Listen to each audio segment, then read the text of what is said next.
Hey everyone, I'm Mackayla. Welcome to the Soundtrack of Our Lives podcast. We're going to jump in with the two hardest questions of all. Who are you and what have you been up to recently?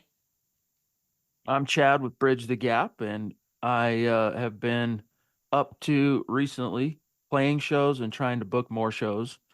And the fun and the joy that comes with booking and dealing with promoters and venues and all that jazz. The playing of the shows, great, fun, awesome.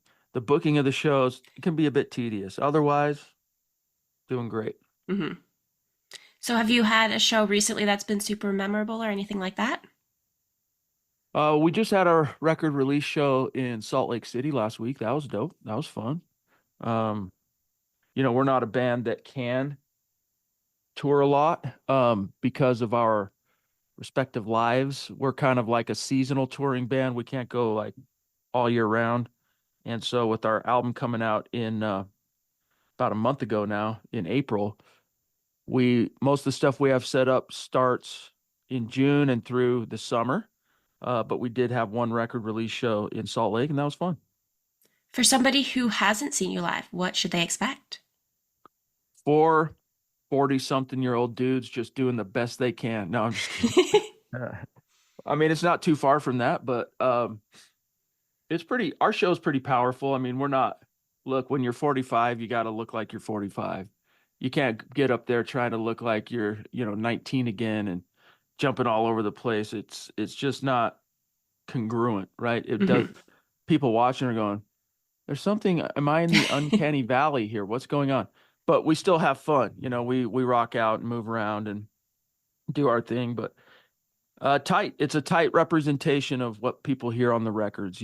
So Yeah, and you guys just put out, as you said, a month ago, a record. What was that like putting it together? putting the album together, hmm shoot, it was about a month long whirlwind, but a lot of fun. We recorded it at the Blasting Room and worked with our friends there, Bill Stevenson and Jason Livermore, Colton, Andrew, Miles. It was a lot of fun, but that was a long time ago. Actually, that was a year ago. Wow.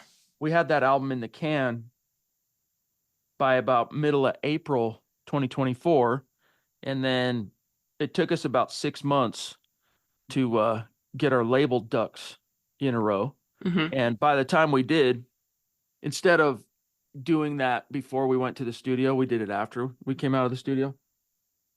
And as a result, by the time we did kind of get our label partners lined up, Double Helix Records in the States, Spam in Europe, and P Records in Australia, they all had their Q3 and Q4 and even Q1 release slates basically locked in. hmm So we had to sit on our thumbs and wait an extra basically 6 months from there. So, but the cool thing about it was we started releasing singles on the record in December.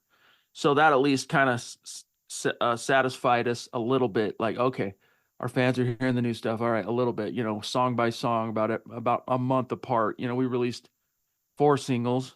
So that was nice. That's the one thing I think that kept us from going crazy because hmm otherwise waiting a year for an album that you put a lot of blood, sweat, and tears into, I think Yeah. might have some negative effects on a band. So, Oh, but for we were able sure. to weather it. It's fine. Yeah, what's it like now that it's finally out there? It's great. I mean, it's like equal parts relief, equal parts like excitement, intrigue about seeing how our fans and how media people think of it. And so far it's gotten nothing but really good reviews, knock Awesome. on wood. So we're stoked on that and grateful for the reviews and the press we've gotten on Gainsair. That's awesome. I'm glad I also loved it, so I'm glad other people are loving it. Thank you. Very kind. So, in terms of putting together the order of the songs, how did that work for you guys? Sequencing. Yeah, sequencing is a little bit of an art, something that you got to really take seriously. And in our case, most bands, I think what they do, bands who are still releasing albums, right? Most of it, I think most bands are, but a lot of the young kids nowadays, like they don't release albums, they just do singles because that's what they're told to do, hmm which I disagree with. But nevertheless, Sequencing is really important, but a lot of bands will just front load the, let's call it side A. They'll put whatever they perceive to be their best songs on the first side, and then you get to side B, and there's a reason they call them B sides, right? Hmm.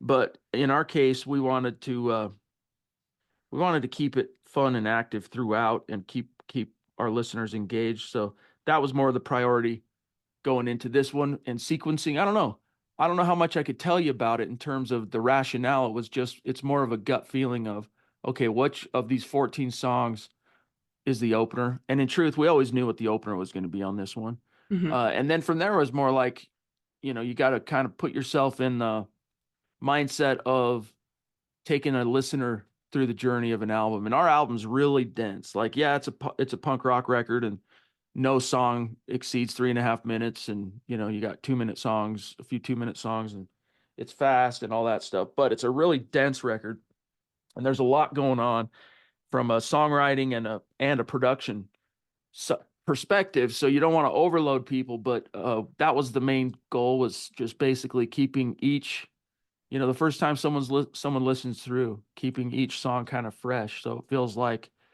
instead of it being all filler, very little killer, it's Hmm. all killer, no filler. I like that. Some 41, you know. Yeah. Didn't they have an album called All Killer No Filler? But that's something people have been saying since I was a kid, by the way, Yeah. since like 92. So, Yeah.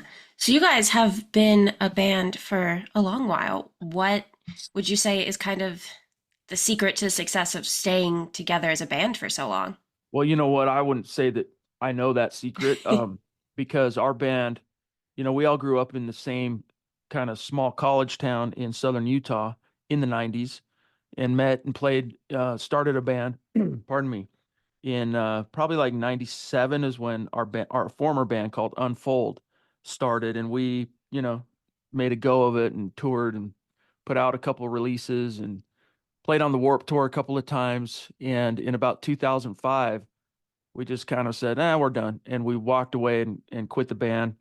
And then we all went our separate ways and started families and businesses and careers and whatnot. And then that was, yeah, about 2005. And then around 2020, it actually had nothing to do with the pandemic, believe it or not. But I, uh, I never stopped writing songs. So like, I was sitting on this like rat hole of like 70 songs I had written over Hmm. the ensuing years. And in 2020, I just got the bright idea. I'm like, you know what? I'm going to learn how to home record so that I can at least have fun recording these songs. Because instead of them just being like things I remembered on the guitar, I'm going to record them. And I'm a Yeah. drummer too. So I could play like, Bad Religion style drums, I can do. If you Hmm. want me to do like, you know, strung out style drums, I'm not that good. But either way, I could at least record the drums, record guitar, put some vocals on it, send it to my friends, and just kind of have fun with it as a little Yeah. art project. That's really all it was. And then who would I send it to? So I started doing that, and I'd send it to the same dudes that I made music with 20, 15 years before. And our former guitar player, Jeff, um, who who ended up going on to help me start Bridge the Gap. But he came out one weekend, and we had a fun weekend recording some songs. Pardon me. We wrote a song, and he had the bright idea that we should record them somewhere, like go somewhere, go to a studio just for fun. Again, Hmm. now it would be more like a glorified Chad and Jeff art project. So we just hatched a plan. We called the blasting room and talked to Bill, and Bill listened to our demos and was like, "Yeah, come on out." And so in that process, I'm like, shoot, if I'm going to be at the blasting room, I don't want to actually have to be responsible for the drums. I mean, I can do it, but I'm also going to be playing like most of the guitar, all of the bass potentially, and Hmm. doing the vocals. So I reached out to Ryan, our drummer from the old band. I'm like, hey, dude, there was like 2 weeks ahead of time. I'm like, you want to go to the blasting room and record these songs with me? He's like, hell yeah. So he learned the songs really fast. And Sean, our bass player, came out too. So it ended up being like the band came back, and we were doing this art project, and it didn't really become, hey, let's do something with this as a band and make it a band, until we started getting the mixes back. Pardon me, on our first album, Secret Combinations, which, we recorded that in 2022, came out early 23. And we are like, whoa, this is awesome. We have to maybe do something with this. So let's go ahead and become a band again. Hmm. Only we didn't want to call it the same band. We wanted to kind of leave that band and its juju kind of Yeah.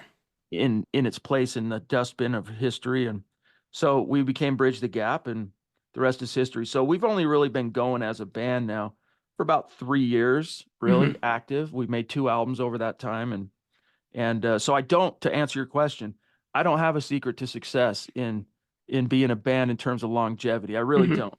Uh, I could as a 45-year-old dude and a father, I could give you like, my wisdom. I would tell my kids when they come to me this or that or the other. But like as a band, all I could tell you is for us, it makes it a lot easier nowadays, not really attaching expectations to what we do. Hmm. And whereas back when we were kids and we were making a go of it, like everything revolved around the band and like one way or another, our definition of making it, which was basically just not having making enough money with the band to where we didn't have to work Hmm.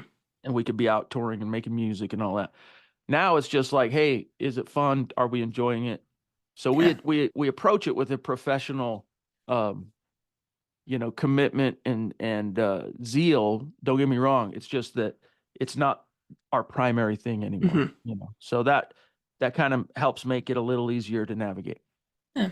I think it's important to know when a project is done and then when it's time to start a new one. Definitely, yeah. And Unfold, people who go back and listen because Unfold music can be found on Bandcamp, and one of our albums is on all the Spotify and Apple, and you can hear it's basically proto Bridge the Gap, like the genre. It's the same guy, same two guys basically writing songs. Hmm. Um, Same guy singing, even though back then, like, I didn't know what the hell I was doing as a singer. But so you can hear that like the sound has definitely matured, and Hmm. I would hazard to say like gotten a little bit more sophisticated, and which is what you'd expect from dudes who continue writing songs for decades, right? Like Yeah. you're gonna get better at what you do and have better presence of mind, and you're gonna see the when it comes to songwriting and song structuring, you're gonna see the potholes before you hit them. Whereas when you're a kid, you don't realize it till it's on tape, and you're like, shit, I should have made that bridge like 4 bars shorter than it was, and we shouldn't have gone to a third chorus. We should have, those kind of things. You can, as you're older, you have that history and that experience of going through that and knowing things you wished you could change. So when you're Hmm. writing new songs, that informs the process, right? So anyway, that's all I could say on that. But yeah, the joys of being in a band. Yeah. How do you balance, work, life, and the band? How do you balance all of it? That's the toughest part, and that's the key word for us is balance. And Hmm. the one thing we all agreed on when we got back into this was whether it's rehearsal, playing shows, recording music, uh, it we if it's not within the if we're not able to balance it individually with our lives and then as a band making accommodations for each other's lives, and because we all have kids, and we're all married and all that stuff. And so that's the key is keeping it balanced. And unfortunately, and we do a good job of that. However, it doesn't matter uh, what the situation is. Something always has to get sacrificed if we're Hmm. going to come together. And it might be additional time that you could spend throwing the ball with the kid, or it might be additional time you could spend, at work or doing something like our bass player, for example, Sean is an elite chef in Utah. Like he won Chef of the Year, Oh, wow. not last year, but the year before. And he's got 5 restaurants. And he also has a massive catering business that, like, rich people whose daughter's getting married or Hmm. whatever, they want to they're having the event on top of a mesa near Zion National Park or Lake Powell or something. And, it's got to be, it's just, he's busy. He's like the busiest dude I've ever known. And so for us, a lot of the time, just being honest, it's like, okay, when we come together, we gotta first go, okay, can Sean make it happen? So here's like an opportunity. Say we get offered a show. All right, Sean, August 22nd, what does it look like for you? And he'll Hmm. look. And so most of the time he'll have things going, but he'll push them aside or make arrangements so that he can be gone and come do Bridge the Gap. And so, it stays balanced. It's not sacrificing it to the point of anything suffering, but Right. for all of us, including Ryan, who his profession is he's a paid hunting guide. So same thing, like rich people, they fly in from all over the world and they'll pay top dollar to hunt on like a private hunting, like a what would you call it, like a ranch. Hmm. And they'll have guides who work for the ranch that'll make sure take them out. Here's where okay, yeah, help them identify which ones they might want and then help them process them without being gross, take care Hmm. of them and Yeah. all that stuff. And so for him in, hunting season, for those who don't know, that basically starts in August, runs through November. Yeah. So for us, and he's out in literally in the wilderness. So that stretch of time for us is no-go zone. Our basically our time to shine is like late spring to the end of summer. And Hmm. so for us, it's just balance. And so far we've been able to do it in a way that is healthy and our family's support. So far so good. What do your families think of the new music? They dig it. Yeah. I mean, it's one of those things where it becomes blasé to the people who are around it every day, right? Hmm. And like, I mean, how many times my wife or my kids will come downstairs and interrupt me playing guitar. I'm writing a song, and I'm like, "Yo, check this out." And like, yeah, and they'll listen. Like, uh-huh. Have you ever seen what's that movie called? Savings or no, Forgetting Sarah Marshall. Have you ever seen that? I have not, but I know what it's about. So there's a scene there where the main character, he's a musician who's never really been able to like fulfill his true artistic vision of writing a Muppets musical. It's ridiculous, right? But it's an original Muppets musical. And his girlfriend, Sarah Marshall, he's always trying to get her to listen to this song for the future someday Muppets musical. And she'll like humor him and like this and that. But like it's actually really good, but like she sees it every day and she's like, I got to get to work. I don't care. Bye. You know what I mean? Like it's like that. Yeah. And so it's similar for our family is I think they appreciate it for sure. I'm not saying they don't, but at a certain point it becomes part of the background, part of the Right. tapestry. So they come out when we play in Utah, they'll our families support us and when we don't play in Utah, they wish us well and all that stuff. So I don't know. You'd have to ask them, but I think like my family's pretty involved in it. All of our families are, to be honest with you. All of them are. So we're very lucky, and I think they like it. I think they like the music. It's hard to say for sure, but you know, you kind of get conscripted into that when it's your dad. Right. You have to. Yeah. They don't have a choice but to like it. Well, I mean, what are they going to do if they hate it? They're not going to break their dad's heart, right? So Right. like they're biased, but no, genuinely, like one my son I don't think could give two farts less about the music, honestly. Like Hmm. he's not very artistic in that sense. He's more of like a athlete and like Yeah. lives in the gym and plays sports and all that stuff, which is fine because for me I'm like, hey, it keeps him out of the dangerous stuff that I was interested in when I was a kid. But my daughter, like she loves it, she's way into it. And one of the songs on the new record is basically a song about her. Um, a song called Always, which is near the back end of the record. But anyway, so yeah, I think they're into it. They're just, still our genre of music. Like if you look at, I'll get on Spotify analytics, for example, and see Hmm. who's listening. And you've got age range starting at 18 and it goes on Spotify all the way to like 65 plus. Yeah. And it'll be nothing, nothing, nothing. And then at about 24 on one end and a 55 on the other, this massive spike. Hmm. So our genre, what I'm getting at, doesn't have a huge appeal to the kids like it Right. did when I was a kid. The people who are listening to Bridge the Gap music, by and large, are the same people who are like us, or maybe a little younger, and in some cases a little older, but people who lived in the 90s and were also similarly inspired by what happened, with punk rock starting in really about 92, 93, but it really broke and became popular about 94. So Hmm. you know, that's okay. That's all right. That's cool. Yeah. I think it's interesting that Spotify goes up to like, what is it, like 65 plus? Because I'm like, I don't know Yeah. anyone around I that know. age who uses Spotify.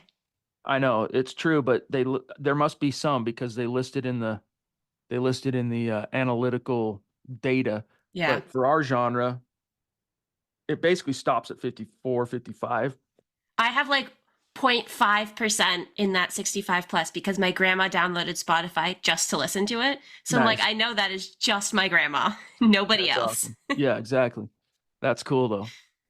Yeah. But I mean, I don't know. That's not to say there aren't 18-year-olds that are in that aren't into melodic punk. There are, because like mhm. when we go to festivals and stuff, you see them.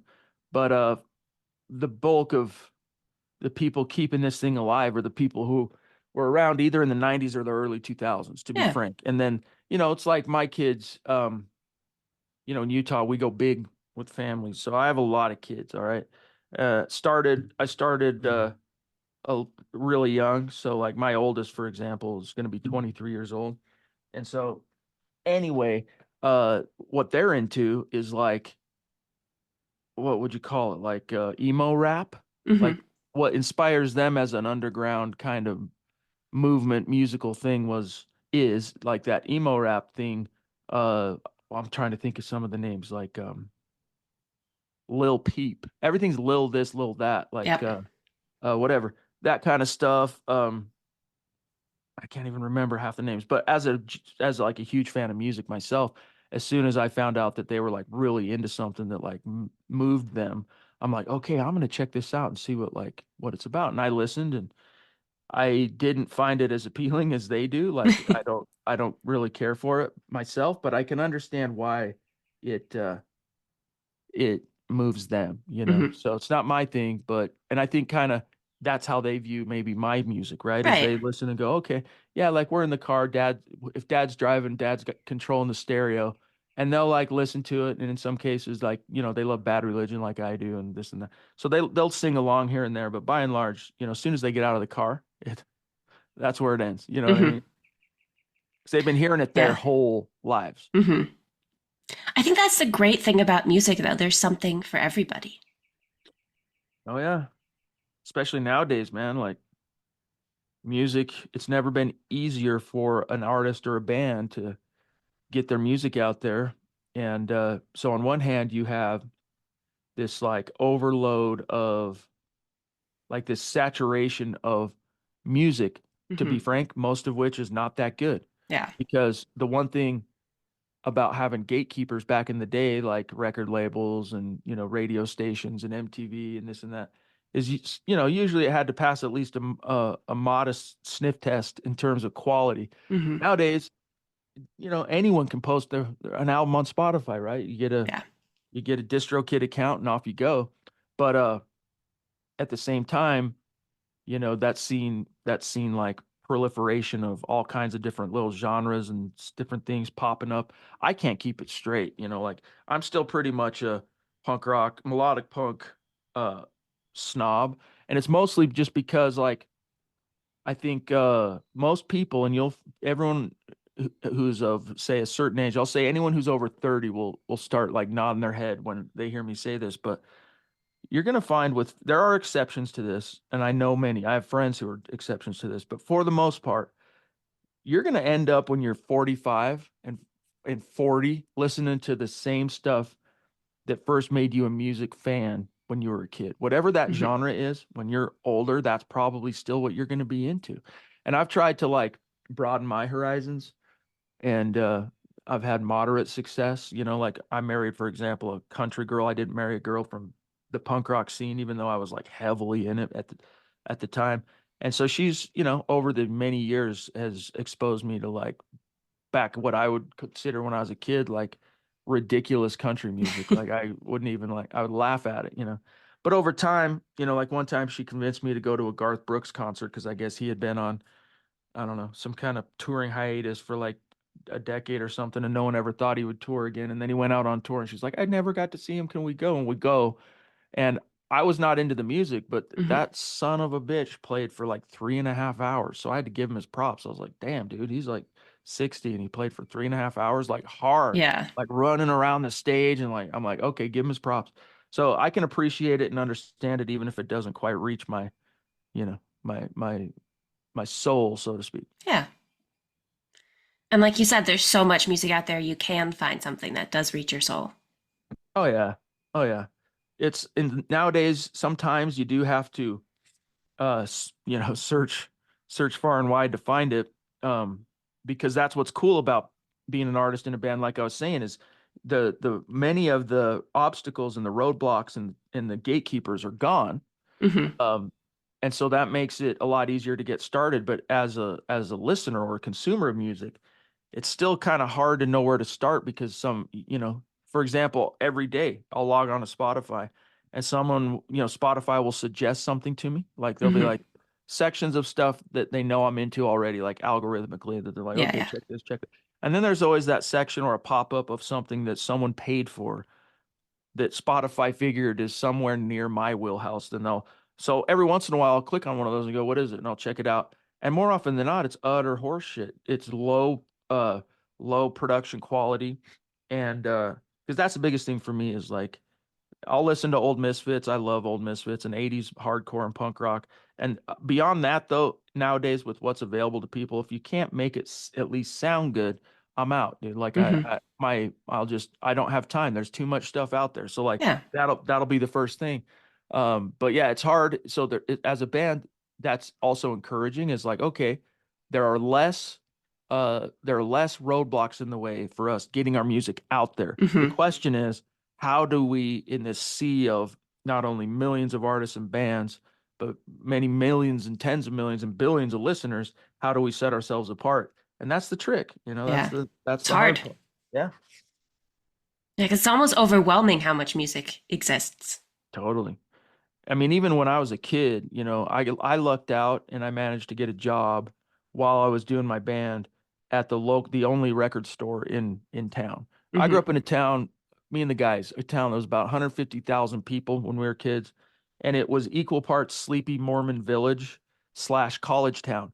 So it Hmm. had this kind of like uh battling energies of older people and like settled people that didn't want the noise or didn't want the commotion, and then young people who are trying to rage and have fun, right? So like it had that dichotomy. But I landed a job at the record store, which was like the dream. Like if you've ever seen High Fidelity, like that was me. Like you just sit in the record store all day and like talk about music and dumb shit, and it didn't pay that much, but it was awesome, dude. Hmm. And anyway, the point is, um back then, I had by that point long been on my journey of discovering punk rock.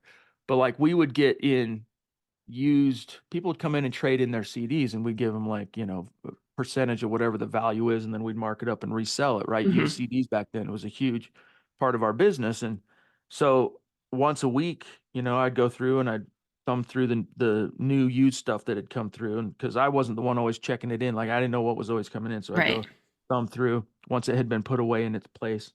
And for me back then, I think a lot of people my age will relate to this, is like if I saw the Epitaph Records symbol on the back, or Fat Records, or Kung Fu, or Bleeding Heart, or Bad Taste, certain labels, even if I had not heard that band, I knew I was probably going to dig that and I would buy it. Hmm. And sure enough, like, that's how I would discover a lot of bands. The first few bands I discovered when I was a kid were bands like No Effects, like 92, 93, like No Effects, Rancid, Pennywise, Bad Religion, Hmm. Offspring. And that was before Offspring Smash really like came out and did its thing.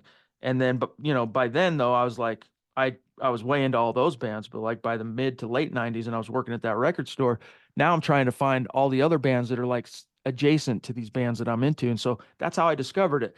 And nowadays you don't really have, I mean, those, like for example, Epitaph still exists, but like they don't sign melodic punk bands anymore. Everything's, Hmm.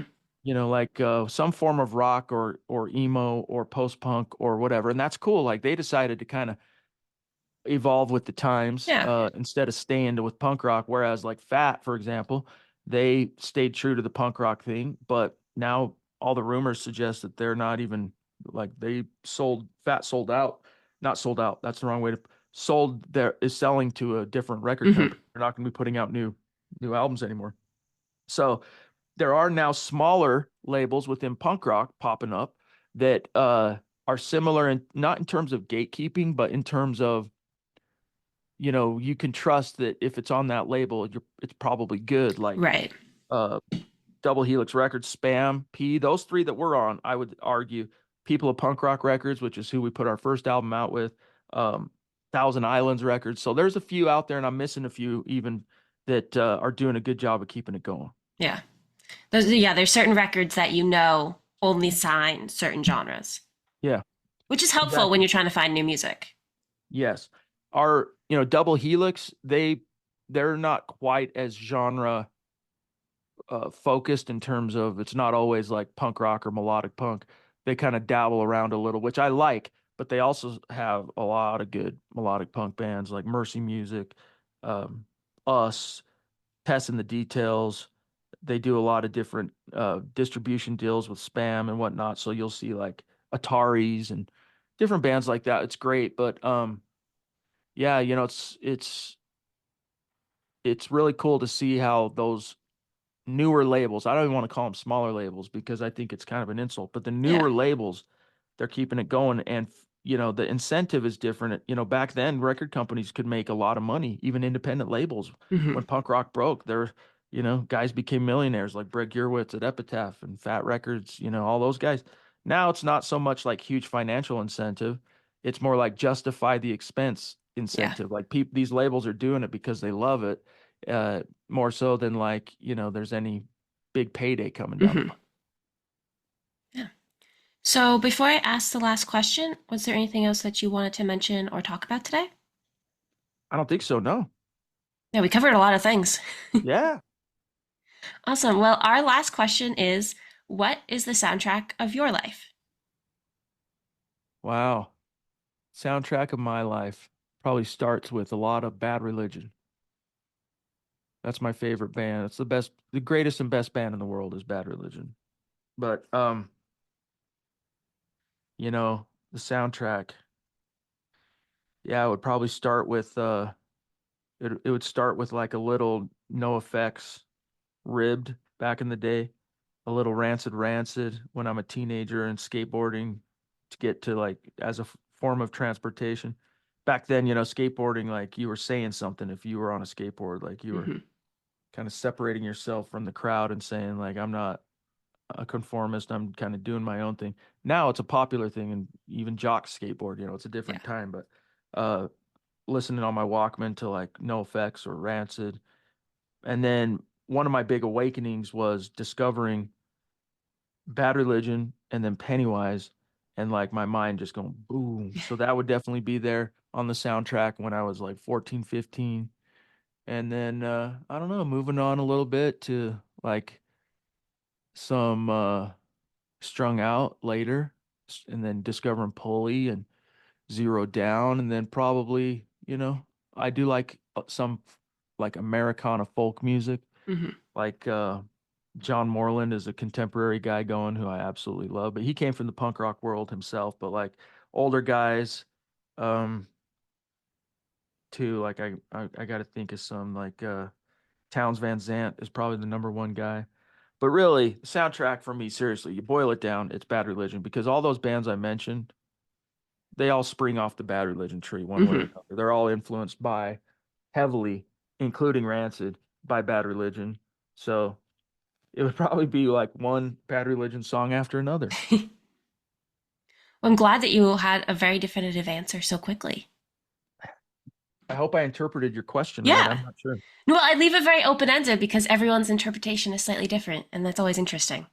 Yeah, I don't know. Soundtracks don't usually include podcasts, right? But once you get to the podcast era, like I listen to a lot of podcasts, dude, like a lot of Joe Rogan and that kind of stuff. So, Hmm. but that doesn't really count. Soundtrack is music, but that's where I throw in a little bit of like Deftones as well. Like I went through a phase where I was, and I still love Deftones, where I was huge into Deftones. They'd be on there somewhere, like middle of the soundtrack somewhere. Okay. And for all of our listeners who want to stay updated on you guys, where can they find you? Easiest thing is just connect with Bridge the Gap on Instagram, Facebook.